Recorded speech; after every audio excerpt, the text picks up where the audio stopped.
அன்புள்ள துலாம் ராசி அன்பர்களே வணக்கம். இந்த வார ராசி பலன். துலாம் ராசி அன்பர்களுக்கு 5இல் ராகு, 6இல் சனி, 7இல் செவ்வாய், 8இல் சூரியன், 9இல் புதன், சுக்கிரன், 10இல் குரு, லாபஸ்தானத்தில் கேது இருக்கிறார்.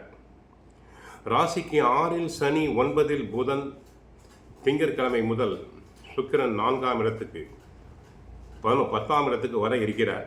மிகவும் நல்ல அமைப்பு என்பதால் பண வரவுகள் மேம்படும், தொழில் வளம் பெருகும், வியாபாரிகளுக்கு லாபம் உண்டாகும், தரகு கமிஷன் ஏஜென்சி தொழில்கள் அபிவிருத்தி அடையும், நன்மை அடையும்.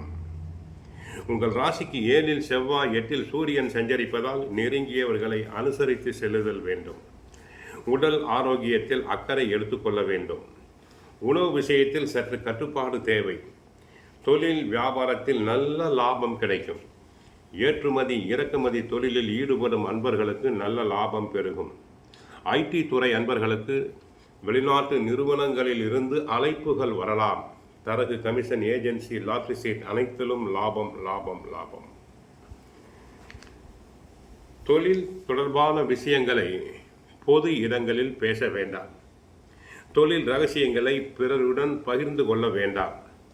கூட்டாளிகளை சற்று அனுசரித்து செல்வதன் மூலமாக ஒரு சில ஆதாயத்தை அடையக்கூடிய வாய்ப்புகள் உண்டு. பெண்கள் மூலமாக ஒரு சில ஆதாயங்கள் தங்களுக்கு உண்டு. உத்தியோகத்தில் இருப்பவர்களுக்கு கடந்த கால நெருக்கடிகள் எல்லாம் குறைந்து ஏற்றம் மிகுந்த பலன்களை அடையக்கூடிய வாய்ப்புகள் உண்டு. மாணவர்கள் தேவையில்லாத நட்புகளை குறைத்து கொள்ள வேண்டும். படிப்பில் கவனம் செலுத்த வேண்டும். பெற்றோர் சொற்படி கேட்குதல் வேண்டும். ராசிநாதன் சுக்கிரன் புதனோடு இணைந்திருப்பதால்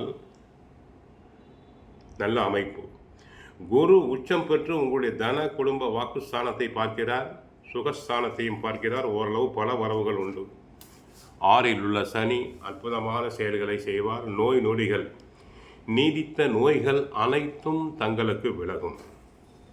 முதலீடுகளில் கவனமாக இருங்கள். மேல் அதிகாரிகளுடைய பாராட்டுதல்கள் தங்களுக்கு கிடைக்கும். உத்தியோகத்தில் சிறப்பு பெறுவீர், புகழ் பெறுவீர், அனைத்தையும் சமாளிப்பீர்கள். சூரியன் 8இல் இருப்பதால் மிகுந்த அலைச்சல், உடல் நல பிரச்சனைகள் உண்டாகும். 7இல் செவ்வாய் என்பதால் கணவன் மனைவி இடையே சில நேரங்களில் சண்டை சச்சரவுகள் வரலாம்.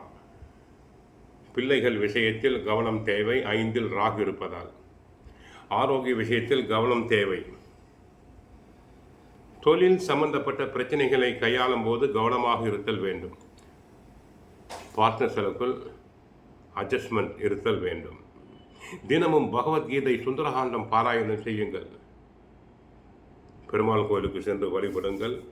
வாழ்க வளமுடன். ஹரே கிருஷ்ணா, ஹரே கிருஷ்ணா.